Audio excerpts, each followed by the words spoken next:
Allora, debiti fuori bilancio, patto di stabilità non rispettato. Vi sono comuni virtuosi e comuni meno. Come ad esempio il comune di Roma che risulta in dissesto per un'ingentissima cifra. Come ci spieghiamo questa cosa? Cosa possono fare i comuni virtuosi e perché i comuni virtuosi in questo caso sono così penalizzati?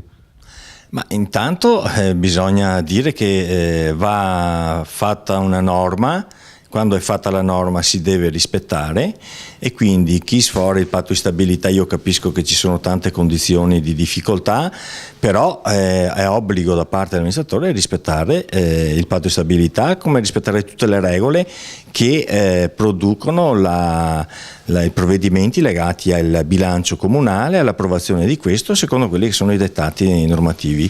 La legislazione è chiara, c'è oggi in campo una polemica molto forte perché è in discussione un provvedimento che va sostanzialmente a sanare condizioni di malagestio, secondo me, nel senso che per esempio fare pulizia dei debiti fuori bilancio in modo insensato è chiaramente un danno che si provoca non solo alle casse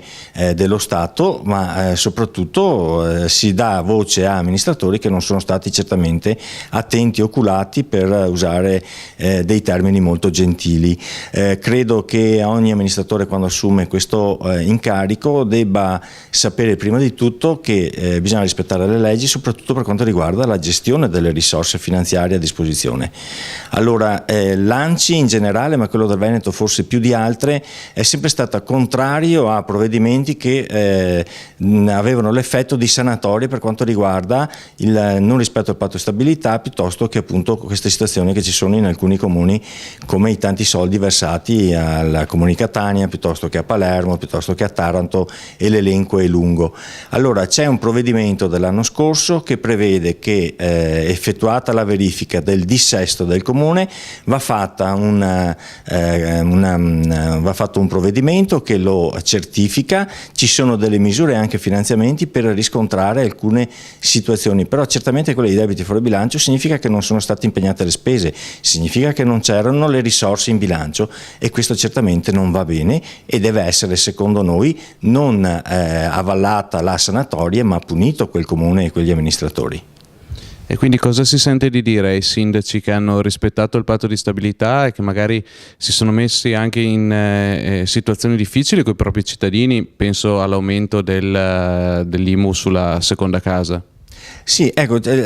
tutta la gestione dei bilanci dei comuni ovviamente è una responsabilità di chi ha il compito di governare i territori e quindi credo che anche l'aumento in alcuni casi non giustificato,